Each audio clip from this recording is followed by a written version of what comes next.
3, 2. I got everybody pregnant with Barry Katz's semen. I'm not comfortable with the tone this is taking. If you're undeniable, you will not be denied. If you want to be successful in show business, you get yourself a Jew white manager like Barry Katz. Being a manager is just turning no's into yeses. Creating holy shit moments. Undeniable. You're fucking firing me up, Katz. I love this man. Is there anything else I should know? You're on. What? Now I'm on the air. Barry Katz back in the house.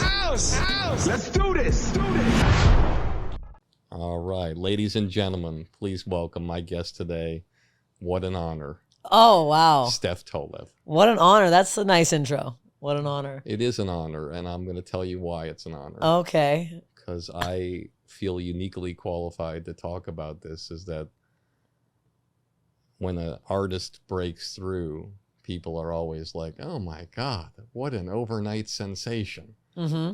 And I've done a lot of research on what you've done, and I followed you for a while, even though you don't know I followed you. I had no idea. I'm not a stalker. This is news to me.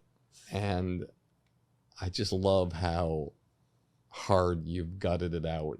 Thank to you. get to this point. And I just want you to share with the audience, firstly, like, how do you keep going every day knowing that you, in certain times of your life, like in 2010 you won awards for big accomplishments, 2015, 16, you're doing it, you're putting the pieces of the puzzle together, yet it's not happening the way you want it to happen. And then other people you're working with at comedy clubs, you're seeing them in theaters, and you're like, what the fuck is going on? I'm doing that's exactly what they're doing. How do you mentally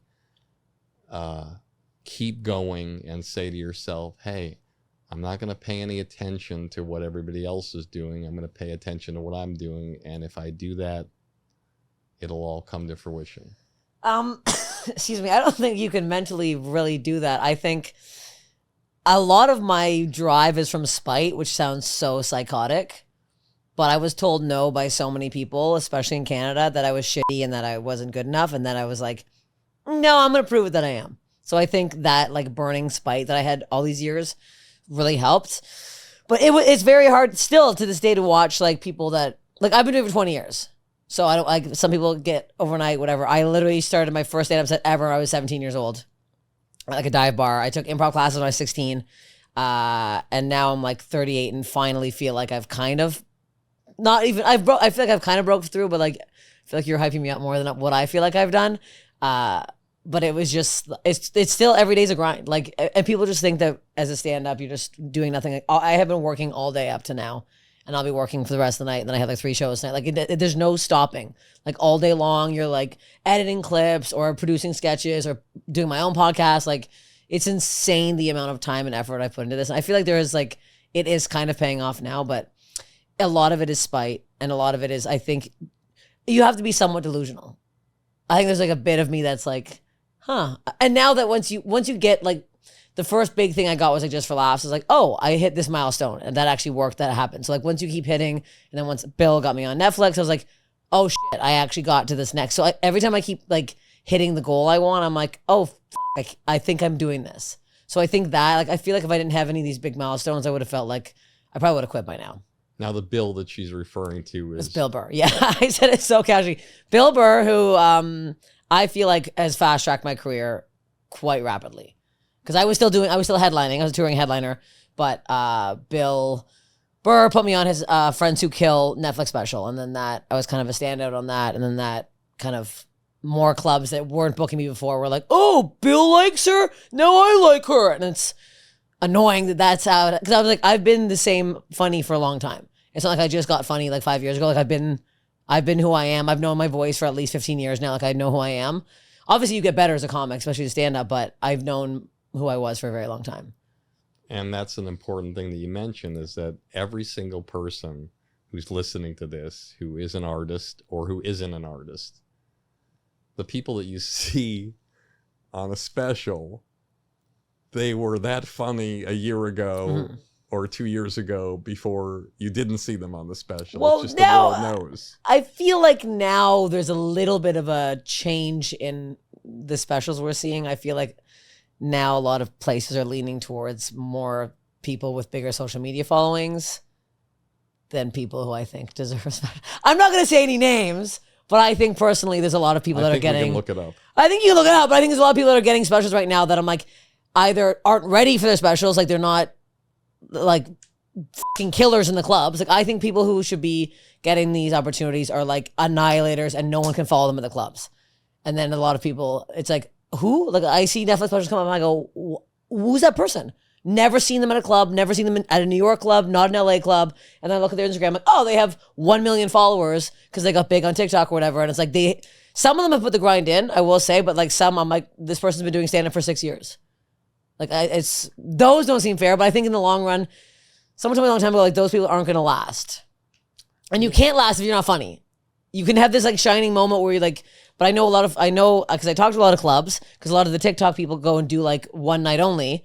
And then their fans leave going, what the hell did I just watch? I'm like, yeah, you're not seeing an hour of good comedy. You're seeing maybe 15 minutes of good comedy. And then they're filling it with like TikTok sounds or like weird crowd work. They don't know what they're doing because they're not prepared to be in this spotlight. Well, you said something. Sounds bitter, but it is a little bit bitter. Yes. No, I don't think it's bitter. It's factual. Yes. Well, before I ask you the question I wanted to ask you,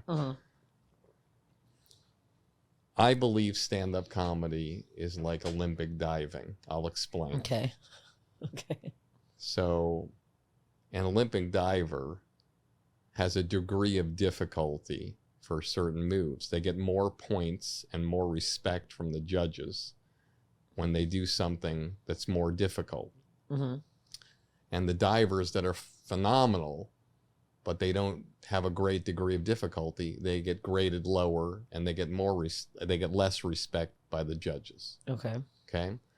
So as you know, there's people out there that don't kill as hard as you, but you might say, holy shit, that premise about the concentration camp and the non-Jews in the concentration camp, I got to give that a great degree of difficulty. That bit, it's possible that doesn't get the audience response that this person's bit gets, whatever, and that's why that person will get more respect in the comedy world than the other. The premise is the almighty thing in comedy. Now, for you, what's fascinating, and you're one of the people that violates a lot of these rules, is that you don't have to always have an extraordinary premise. No, I do not. If you're watching my comedy right now going, what the hell is this? Yeah, and that's why you break the rules and you're like an anomaly, because you're a character of the game. Okay? People come to see you for two reasons. About my estimation, you can tell me if I'm wrong. I want to hear what these... Okay, yeah. So when you go see John Mulaney, you can go see John Mulaney and be a blind person and feel like you've got as much out of John Mulaney as not, because he is a guy who plants his feet and he delivers the premises and the lines. He's not a guy who is acting out a tremendous amount of things.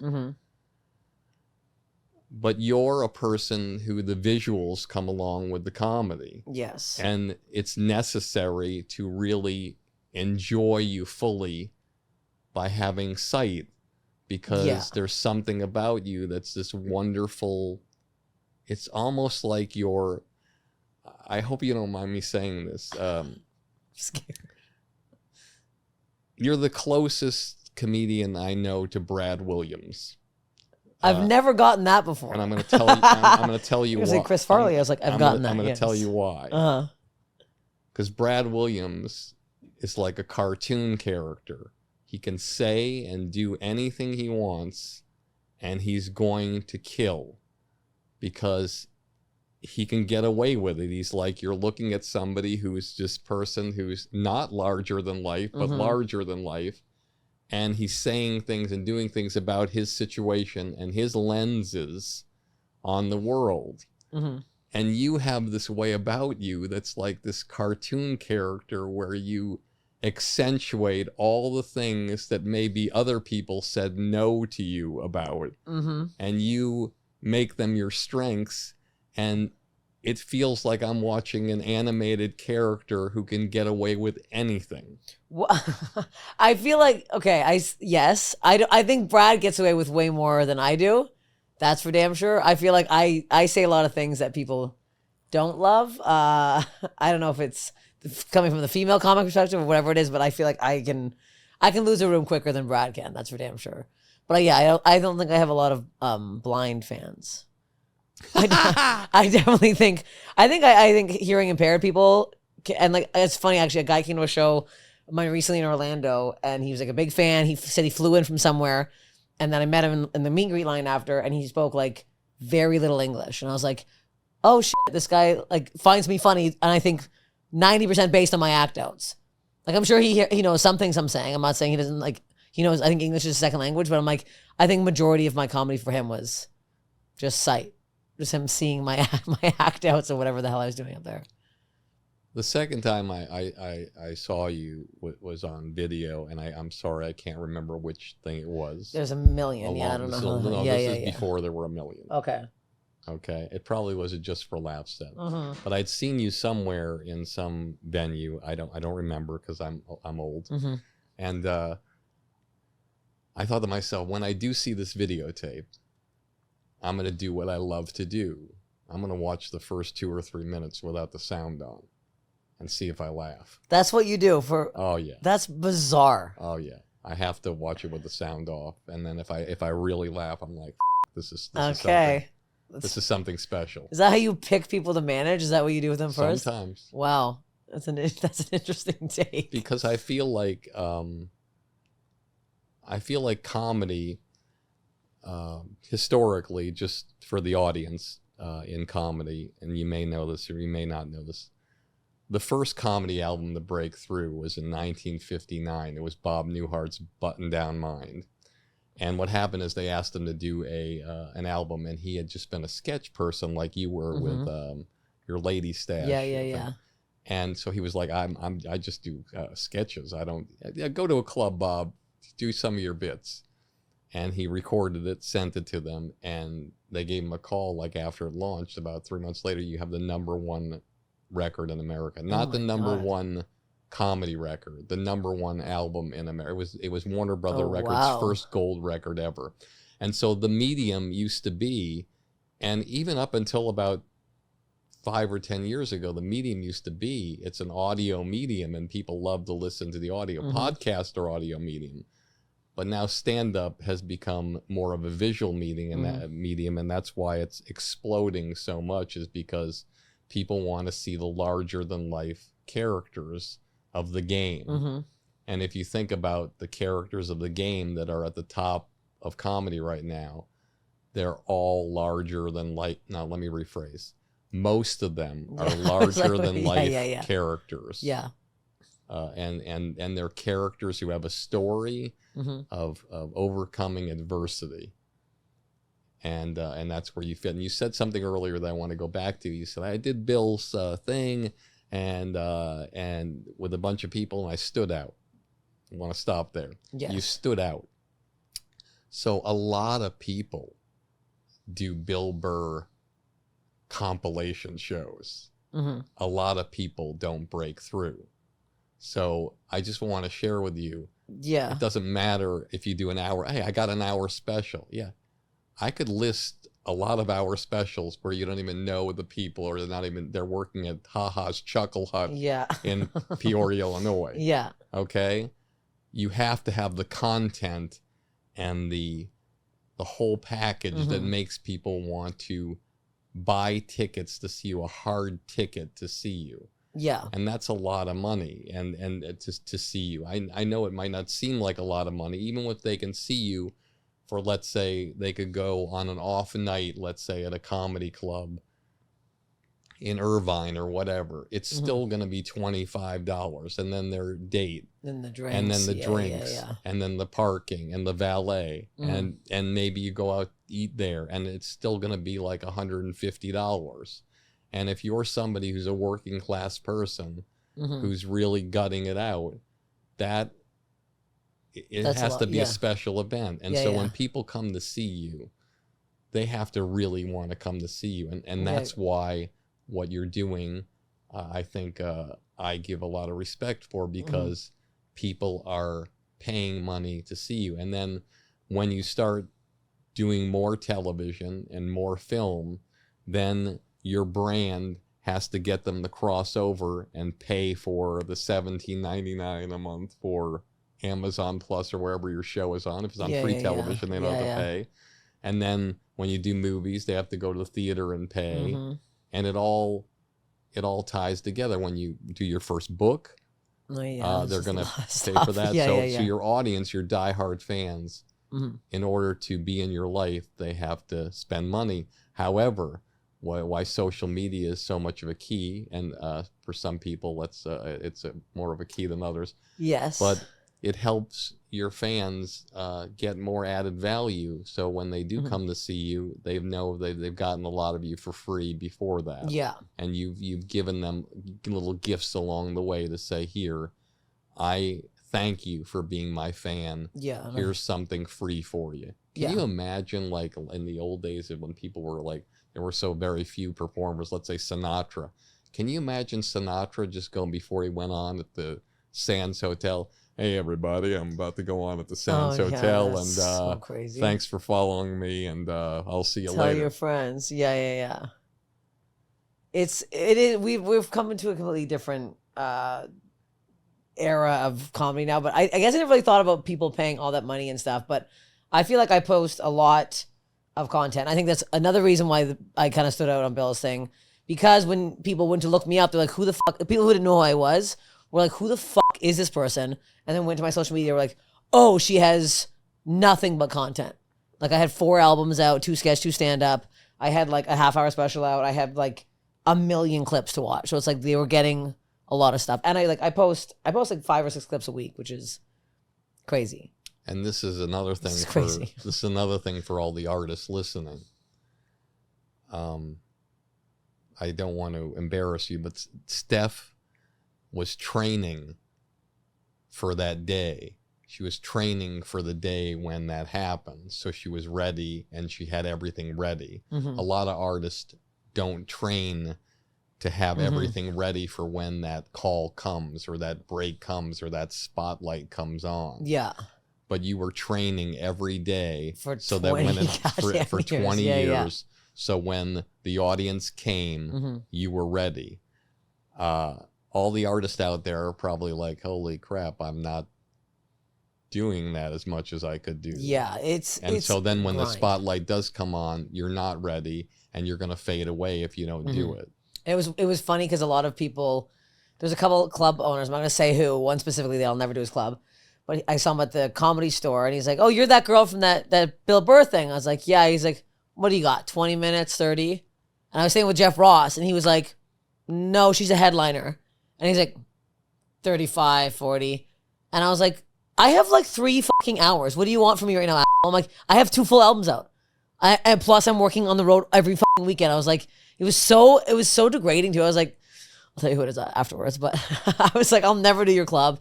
You're such a piece of shit." Like, I hate with just underestimating somebody so easily too, where it's like, I'm ready. Like, I'm a regular at the store. I don't have 5 minutes.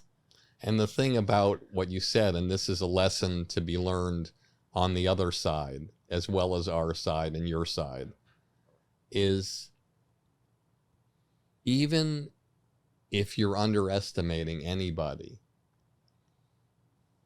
act like you're talking to the Queen of England or Barack Obama, or whoever you respect, whoever it might be in your life you respect.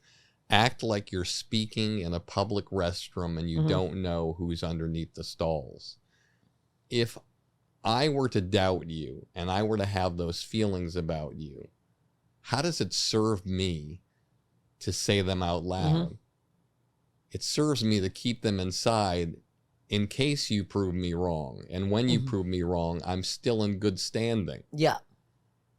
I don't understand what anybody does or why they do that. No, it's like we all talk. Comedians all talk. We know the shitty club owners. We know the shitty bookers. Like, So this guy, I've talked so much shit about him to all my other friends. I don't know anybody who works his club now. Not just because of me, but like there's been other things. But I was like, it's really bizarre. And that's one thing that when I mentioned how I like have used my spite all these years, 2 big bookers in Canada were super, super awful to me and bluntly told me I was shit. And I was like, how dare you? You don't know who, and also I was like just new and up and coming at the time, but it's also like they had no female headliners. They had like 4. One had 2. It was like nothing. And I was like, just this automatic hate towards women and hate towards someone you don't even know. Like any comic I've ever met, I've never talked rude to anybody unless I heard that they like talk shit about me or something like that. You don't know anybody. You don't know what their life is. You don't know what their day was like. It's just a really bizarre thing to come out and just immediately shit on somebody, especially in this business. There's so many comics who I refuse to work with now because I heard like horrible things about them. They did to other people. Like everyone talks and it's just so easy to be nice until you've been treated like shit. It's very bizarre, especially like in this business. Like every word gets around, and any creepy agent, any perv man, any like rude woman for no reason, like everyone fucking talks. So I'm glad I made the cut. Hey everybody, it's Barry Katz, and I wanted to talk to you about Blueprint for Success. This is a community that I put together during the pandemic to help all artists of every walk of life in the entertainment business, no matter where you are in that part of this journey. It's designed to help you.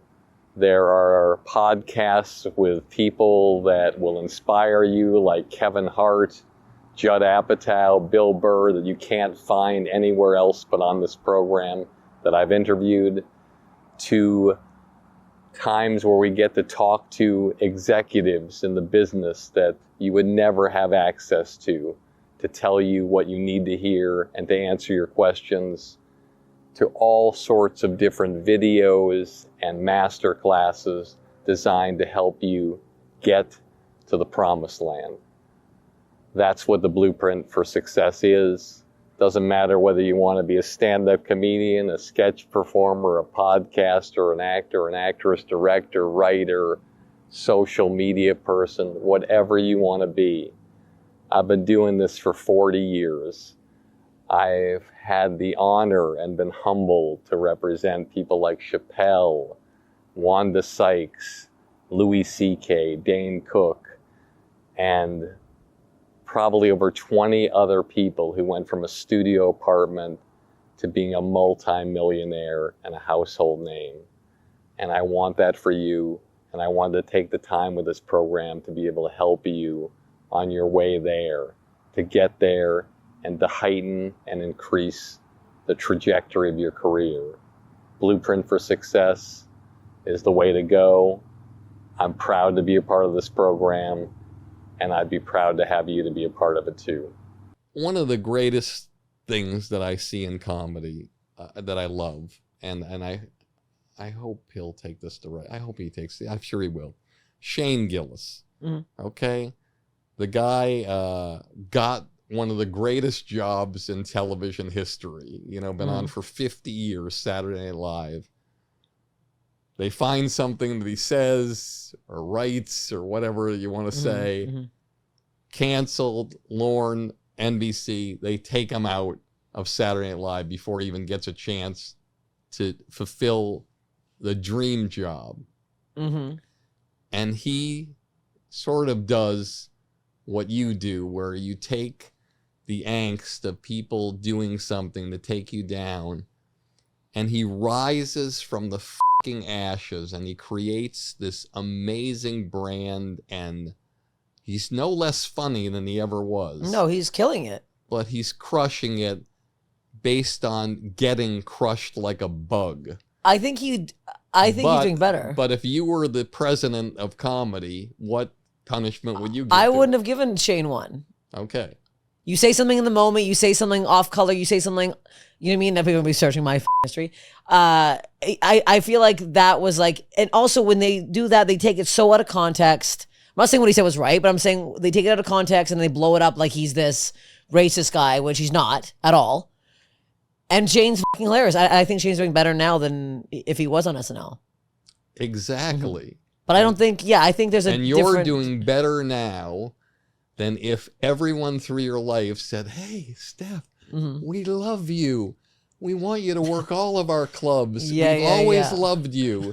And you're fantastic. And if all through your life you heard that, I guarantee you wouldn't be as funny as you are. There's right no now. way. No, there's no way. So you should send these people fruit baskets. I really should. I honestly thanked them both when I got past at the store. I didn't say their names exactly, but I was like, you know who you are. I'm like, thank you so much for saying I was shit, because I wouldn't have made it this far.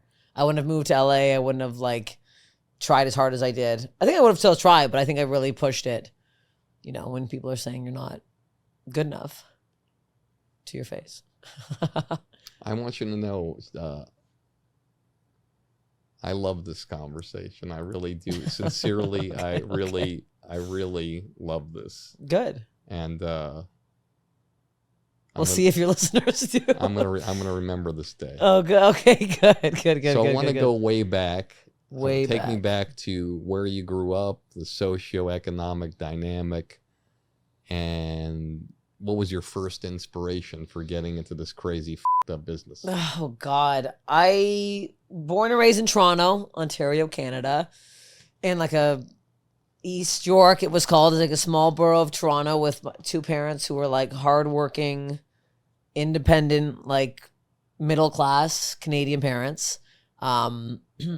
And my mom's a Highland dancing teacher, Scottish dancing, kills and bagpipes. So I was forced to Highland dance. No one's Scottish in my family. I'm Bulgarian. Forced to Highland dance at the age of 3 to 18. So my entire childhood was competitively Highland dancing, traveling But you were working in front of live audiences. all the time. So I was constantly performing. Like some audiences were like 800 people, some were like 100, like some smaller. I would go entertain, like, I don't know if you know Robbie Burns. I don't know. Of Okay, Rob, but he's like a famous Scottish poet. So every January we'd have to go to these like Legion halls and perform in front of all these disgusting drunk pigs. But I was performing at a very young age. So I think that being on stage all the time and being super physical helped me. And then in high school, I realized I wanted to get into acting. And I think like grade 8, grade 9, I was like, oh, I want to be an actress. I want to be a comedic actress.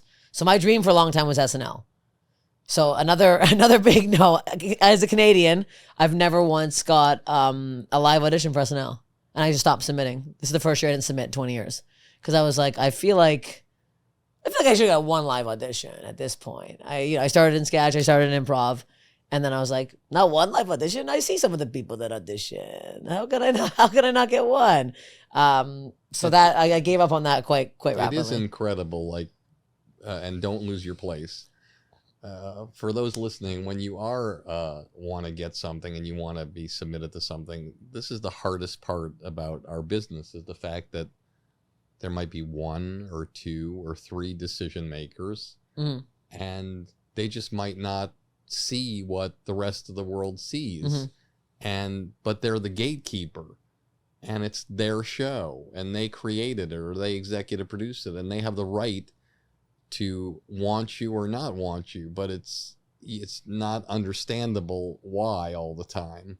Yes, and the reason with SNL it just bums me out is because Lauren's Canadian, and there's been so few Canadians on that show, so few. So I'm like, I don't know, what does he hate his own people? Does he hates us? What the heck?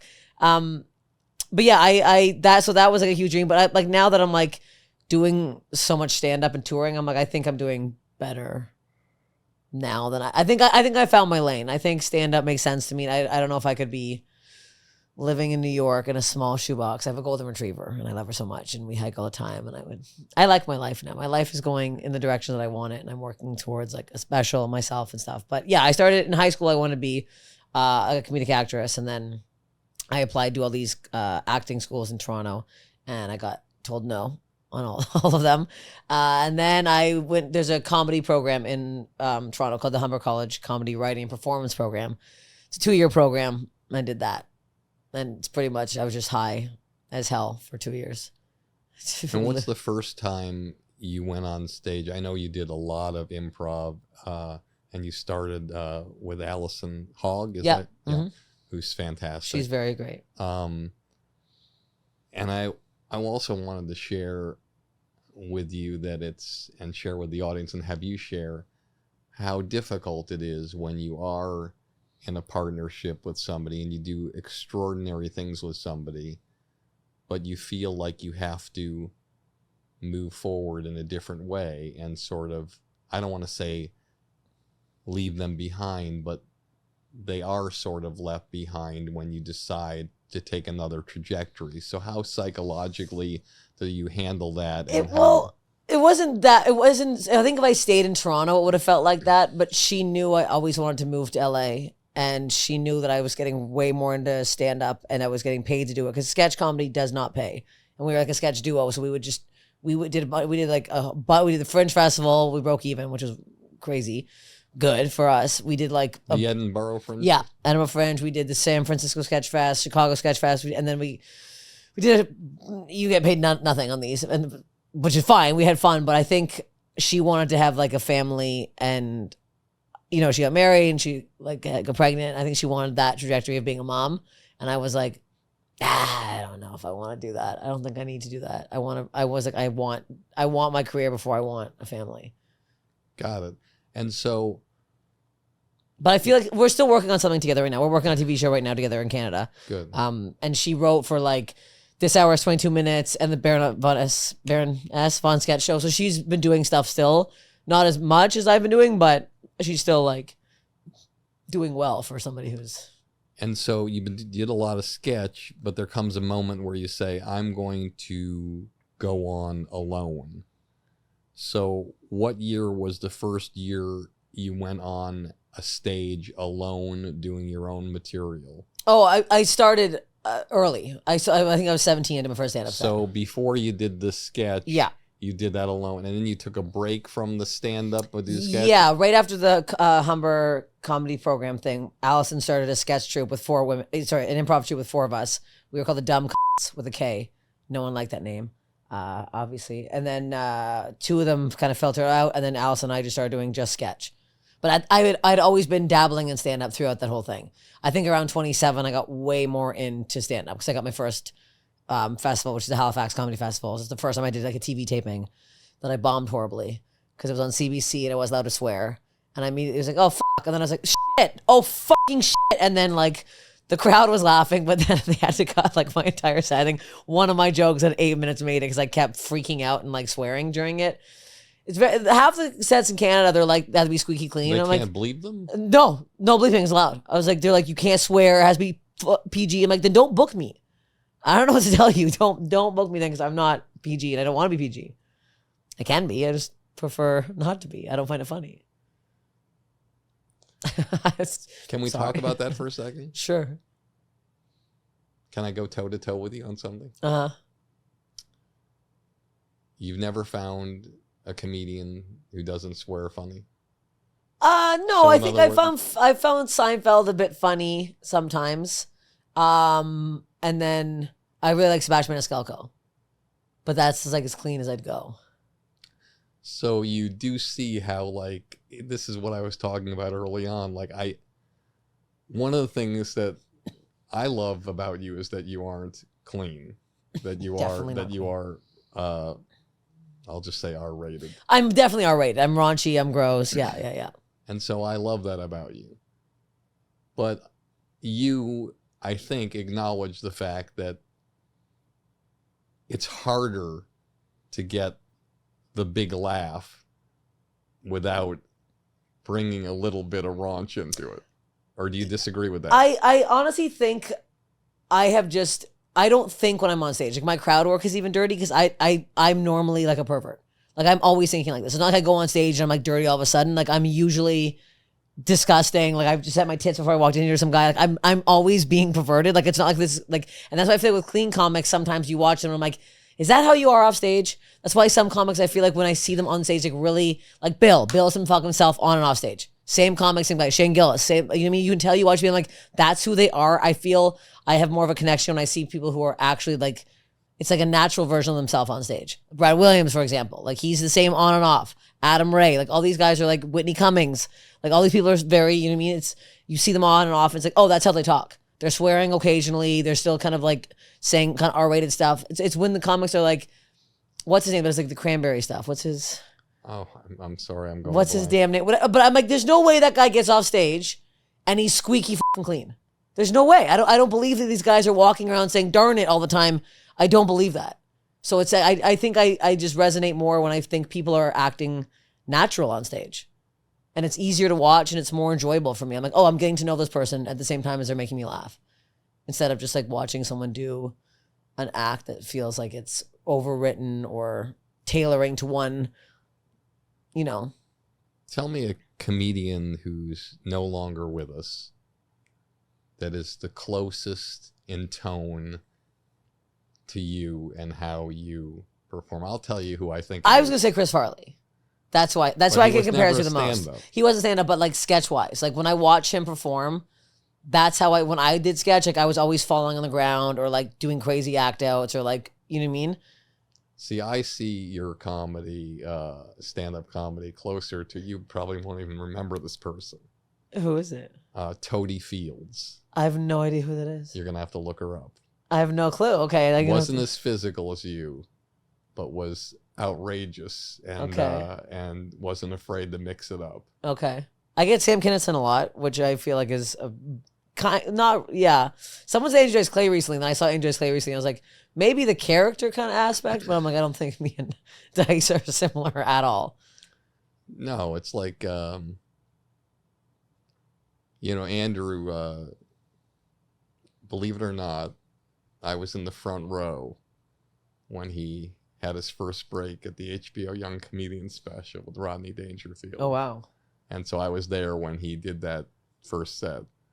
And, again, but that's a character. Mm-hmm. And how many character comedians, his name's Andrew Silverstein. So it's like, so how many character comedians do you like? Comedians who do a character who aren't real, but they channel something through that character and they do it on stage. I say this a lot and people think I'm crazy, but I didn't watch a lot of stand-up growing up.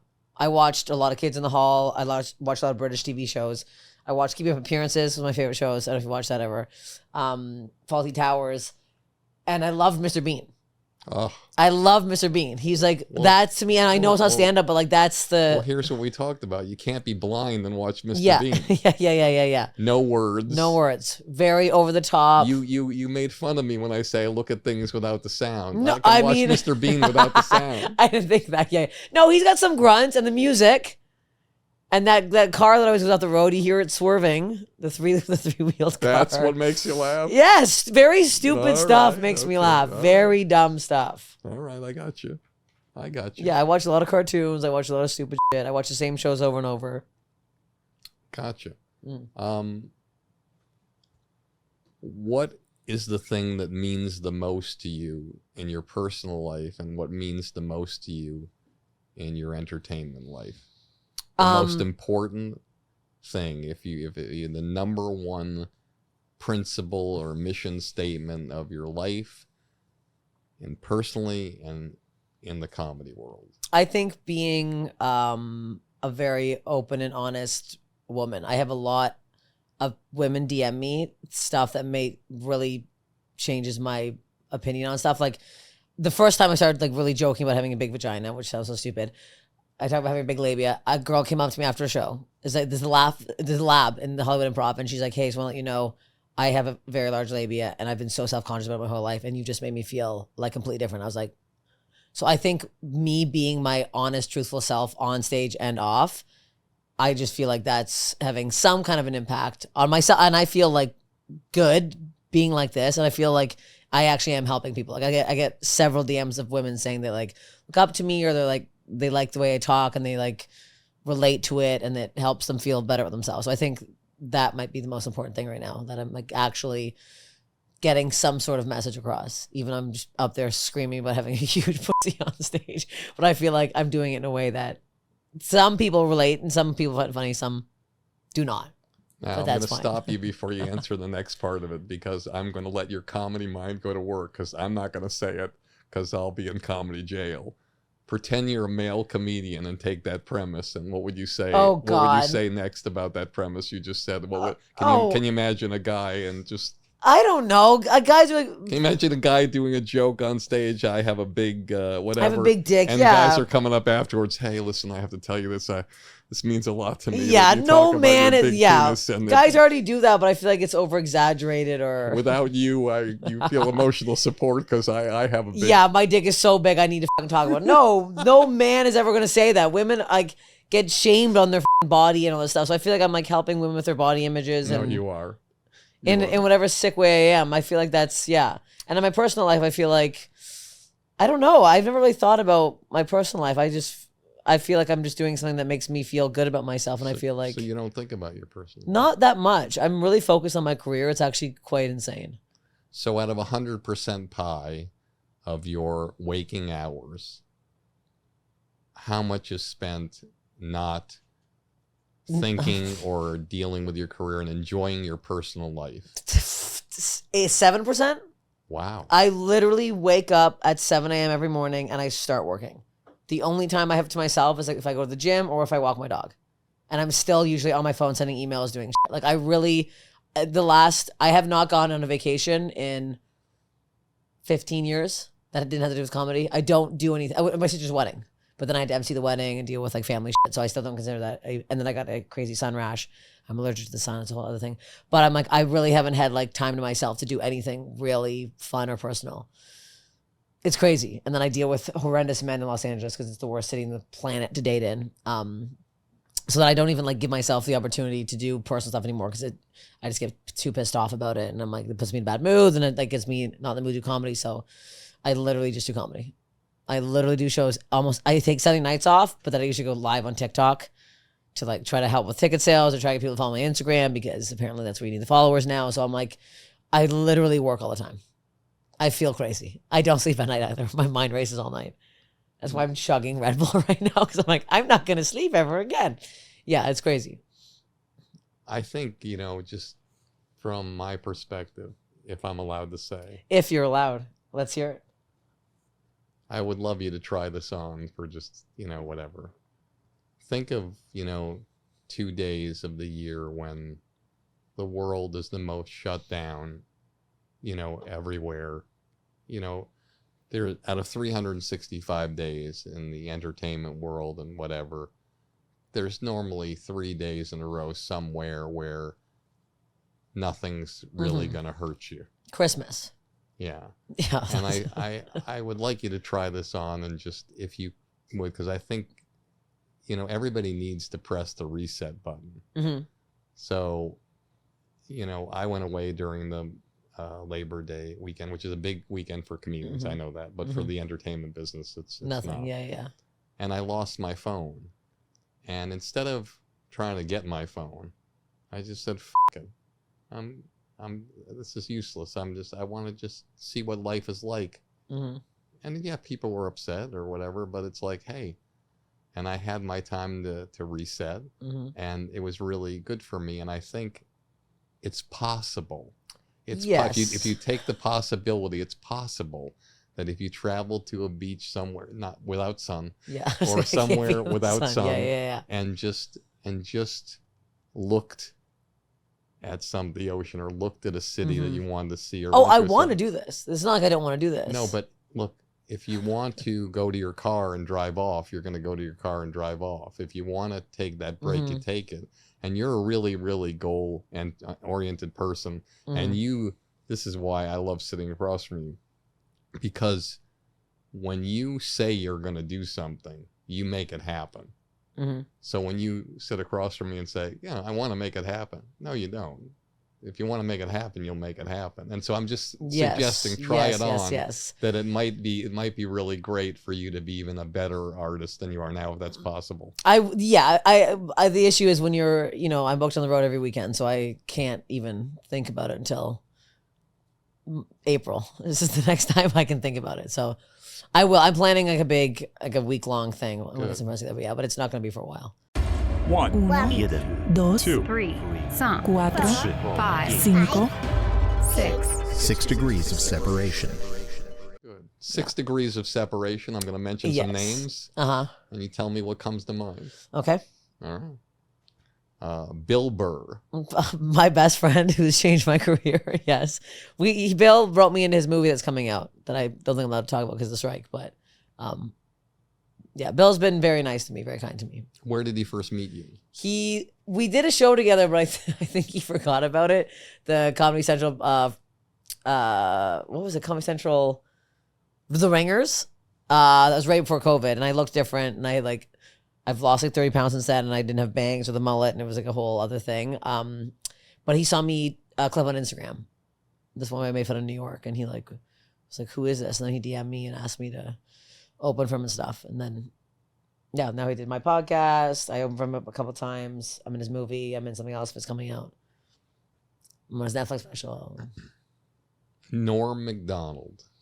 Norm Macdonald, I think, is a comic that I haven't listened to enough. I know he's Canadian, and I've seen like snippets, and I just weirdly been getting on like a old SNL TikTok kick where his stuff keeps coming out. So I think I need to do like a deep dive and like do some much more research and watching on him. Jimmy Carr.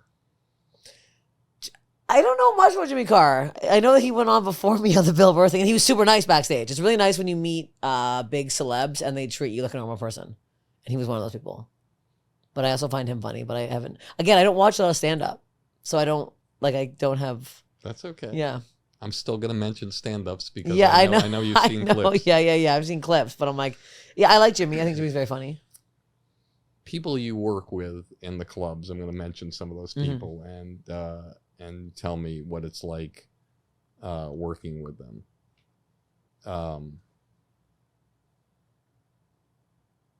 Ali Wong. I haven't worked with her much, but she's been very nice. And like, yeah, I think we were never on around the similar time, so I've never had to like bring her up, or she's had to bring me up or anything yet. Yeah, and then I'm going to just ask you a few more, and because I think it's valid, because a lot of people don't realize that Steph, as a headliner, she doesn't see other headliners do headliner sets ever, unless she watches their special, which a lot of comedians don't want to watch another comedian's special.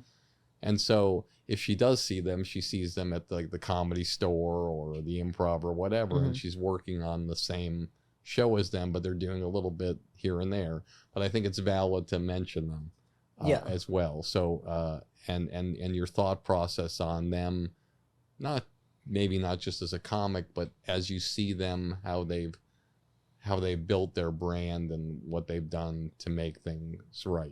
Have you ever worked with Chappelle on a show? No, I've never crossed paths. I think I saw him in the hallway once, and I nodded at him. Oh, I was like, yeah, I don't. Do you watch certain comedians? Like, I remember when I was representing Dave, there was this amazing thing that happened where I took him to see a show in Washington Square Park where the comedian that I represented, the greatest street performer of all time, Charlie Barnett. And I remember he was very upset at me that I took him to see him because Charlie did like a 4-hour show in the fountain, the dry fountain of Washington Square Park, 300 people, and killed. And he, without going into great detail, it was the only time I ever saw him mad at me. And he said, "Why the f*** did you take me to see that person? Why do I have to see that?" I said, "What are you talking about?" He said, "I'm never going to be that funny. Don't ever do that to me again." I said, "Well, we have a little bit of a problem." He said, "What's the problem?" I said, "You're going on after him tonight at the Boston Comedy Club." And he was fighting, whatever, but he went on. Charlie got a standing ovation. Dave went on after him with his energy, got a standing ovation. Charlie was like, you to the 10th power. I gotta see this guy. Okay. Yeah.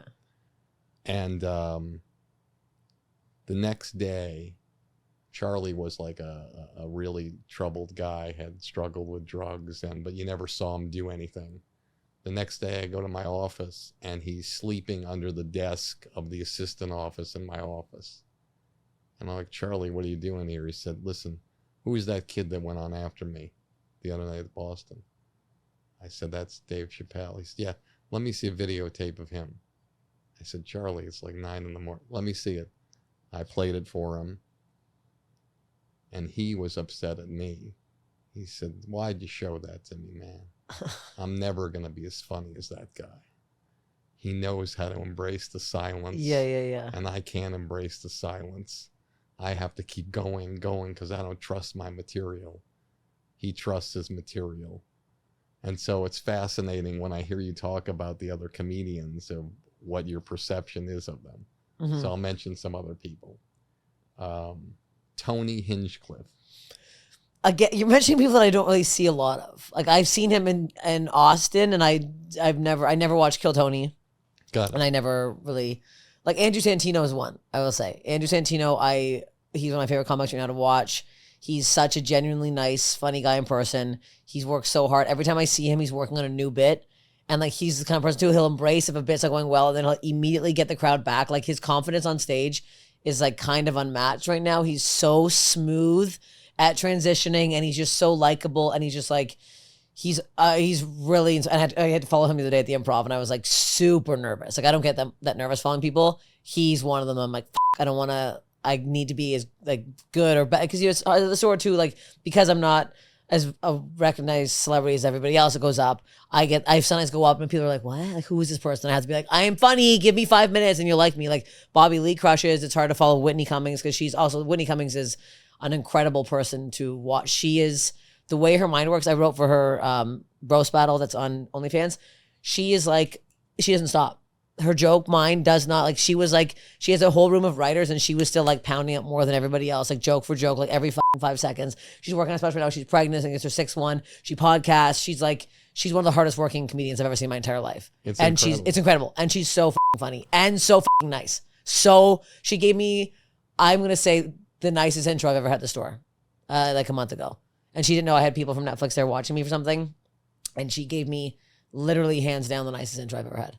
I represented her for 7 years, and it was one of the most amazing experiences of my life. I always tell anybody who will listen to me that if I ever visualized anybody in a shower with an iPhone in a Ziploc bag, it would be Whitney Cummings. Oh yeah, she doesn't stop. Her mind literally doesn't stop, and she's like so hardworking, and then she loves animals at the same time. There's nothing she doesn't do. It's crazy. She's like all these foster dogs running around, like it's insane. All right. I want to ask you 3 more questions. Great. And then I'll let you ride off in the Okay. sunset. But Okay. I might divert. Okay. Your proudest moment in show business. Opening up for Bill Burr at the Scotiabank Arena in Toronto. It's the biggest arena I've ever done. 19,000 seat arena, 2 shows in a row. Hometown. It was like, I've never felt more proud of my life. My sister and my dad came to watch me the first show, and the second show, like all my good friends from Toronto came. And we all, after the show, we just went outside while people were just like coming out, and we all just started bawling our eyes out. Oh my God. It was insane. And like just going on and seeing, and like I killed. So it was like seeing that many people, just, I've never felt that. And I don't know if I ever could again, unless it was like my own arena. But like I looked over and saw like my sister and my dad like crying, watching me. And then I looked over and I saw like Bill smiling. I'm like, Bill's watching me. What the hell is he doing watching me? Like that was an insane moment. Hearing my name, hearing the cheers, getting off, like it was crazy. Then Bill going up and being like, keep going for Steph, and them just like losing their minds. It was really, nothing has compared to that, for sure. Awesome. Yeah. I lied because I have a follow-up question. Okay. This is another thing that is really, I think, challenging psychologically for artists. You do 2 shows in one night, probably, or in a row, whatever. There's like 40,000 people you work for. Because I went through this when I used to represent Dane Cook, and he was doing those huge arenas, and it was like, I was thinking to myself, like, how does an artist do this and then go back to LA and work out their shit at the Laugh Factory? Like, how psychologically do you go back after a gig like that and go into a place where there's like 80 people and say, hey, yeah, I'm going to give you everything I got? I literally did that right after this. So I did 2 shows at the Scotiabank, and then the next day I did the Comedy Bar, which is like one of my favorite, it's my favorite location in Toronto. And it's like a 150 seat theater, and I sold out 2 shows, but it was like, well, here I am in a basement with a pipe dripping on my fucking head. Like it really does, it snaps you back to reality, but it's like, going on to these theater shows, that's not, like, I know it's not my life right now. So I'm like, I know that's not my life. So it was such a grateful moment for me to just take that in and like keep that. Like anytime I get upset about something or I get trolled online or something, I just picture that moment, and I like it really helps like reset me and to like remind me that I'm doing well and I'm on the same path, whatever, the right path. But it is a mind fuck. Tell me something that happened to you that was the worst thing that happened to you in show business, kicked the shit out of you, and how you used it to fuel yourself to the next level. The biggest diss or the biggest bad thing that happened to you. The biggest bad thing, huh? I guess it's like, I guess it's like a big. Okay, I guess I'll say I did like a big. There's this big Sirius XM competition in Canada, so it's like it was $10,000. You had to like audition. You had to send a tape in to get the audition. You had to audition. You had to get top 3. After top 3, you had to go online and do this. This is right before social media was kicking off. So I ended up getting in. I was one of the only women to make it to the round of like putting like. So I went crazy online. I went through. I think I sent an individual message to like over, I'm gonna say 3,000 people, asking them to vote for me in this thing. I went crazy. I was like using my parents for videos. I found old photos of myself. I was like photoshopping when I didn't even know how to use Photoshop. I get to the final show, only woman out of 8, and I don't even come top 3. And I thought I won. Like everyone thought I won. Like my manager ended up taking, at the time he took my beer out of my hand and he's like, "Congratulations, you deserve this." And I literally was about to walk on stage and they're like, "From Montreal." And I was like, "I'm not from Montreal." And I ended up losing $10,000, becoming very upset that night, uncontrollably crying, getting told that I ruined my career in Canada, that I was a fucking loser. Everyone's making fun of me. The person who's running Just Fast at the time had contacted my manager saying that I was an embarrassment and I had to apologize to all these comedians. So I did Andy Kindler's alternative show that night and I brought my friend with me. I knew I was drunk. I knew I was upset. So I brought a good friend of mine who's from my best friend from grade 5, who I know she would have told me if I was out of line. So I go backstage. It's Nikki Glacier, Fortune Feemster, who else was there? A couple other Canadians and Kindler. I go up pretty half in the bag, pretty upset. I go to the comedy bar that night. I end up getting more upset. It's the whole thing. Next morning, I wake up to a manager being like, "What the fuck did you do last night? You owe all these people an apology. You're a fucking embarrassment." I was like, "What the fuck?" So I literally DM'd. I've had these DMs so embarrassing. Nikki, Fortune, and Adam from literally 8 years ago. Me apologizing to them. I remember Kindler wrote me back going, "What are you talking about?" I'm like, "I was told I was super inappropriate at your show last night. I'm really sorry." He's like, "You came, you killed, you left." That's what I remember. And I was like, and now I was even more embarrassed that they made me do this whole thing when I was like, now I look psychotic, messaging these comedians. And even Fortune was like, "You were fine. Thanks for messaging me." Like I felt I looked stupid.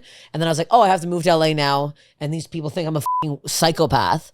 And then I didn't get booked to Just for Laughs for a very long time after that.